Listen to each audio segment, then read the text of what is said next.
Hello friends, আমি চলে এসেছি কার্তিক আমার নতুন ইউটিউব চ্যানেল টু সাইড কিচেনে। আজকে আবার একটা নতুন রেসিপি নিয়ে। আজকে রেসিপি হচ্ছে আম দিয়ে টকের ডাল বানিয়ে দেখাবো। তো সেটা বানাতে কী কী উপকরণ লাগে আসুন দেখাই।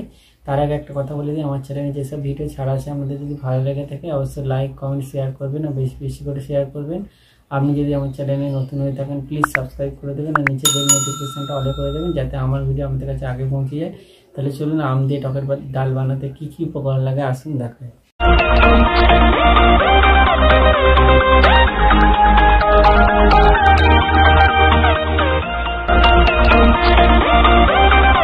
টকের ডাল বানাতে কি কি উপকরণ লাগে চলুন তাহলে দেখিয়ে দিই। এখানে আমি আমটাকে কেটে জল হলুদ দিয়ে ডুবিয়ে রেখে দিচ্ছি আমটাকে যাতে কালো না হয়ে যায়। এখানে আমি মুসুর ডাল 100 নিয়েছি, ভালো করে ধুয়ে নিয়েছি। এখানে আমি ফোড়নের জন্য সর্ষে শুকনো লঙ্কা নিয়েছি, আর এখানে পরিমাণ মতো হলুদ নিয়েছি, নুন নিয়েছি আর সর্ষের তেল নিয়েছি। তাহলে চলুন রেসিপিটা শুরু করি। গ্যাসটা জেলে কড়াটা বসিয়ে দিয়েছি, কড়ার মধ্যে জল দিয়ে দেবো। জল দিয়ে দিয়েছি, এবার ডালটা দিয়ে দেবো।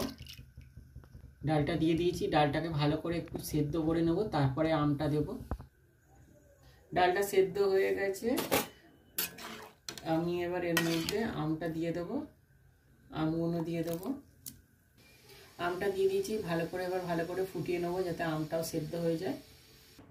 আমটা দিয়ে ডালটা সেদ্ধ করে নিয়েছি, আমটাও সেদ্ধ হয়ে গেছে। এবার এটা আমি নামিয়ে নেবো। গ্যাসটা জেলে কড়াটা বসিয়ে দিয়েছি, কড়ার মধ্যে আমি সরষের তেল দিয়ে দেবো, শুকনো লঙ্কা দুটো ছিঁড়ে দিয়ে দেবো, সরষেটা দিয়ে দেবো। সরষেটা শুকনো লঙ্কাটা একটু ভেজে নেবো। এবার ডালটা দিয়ে দেবো সেদ্ধ করে। ডালটা দিয়ে দিয়েছি, এবার আমি এর মধ্যে হলুদটা দিয়ে দেবো,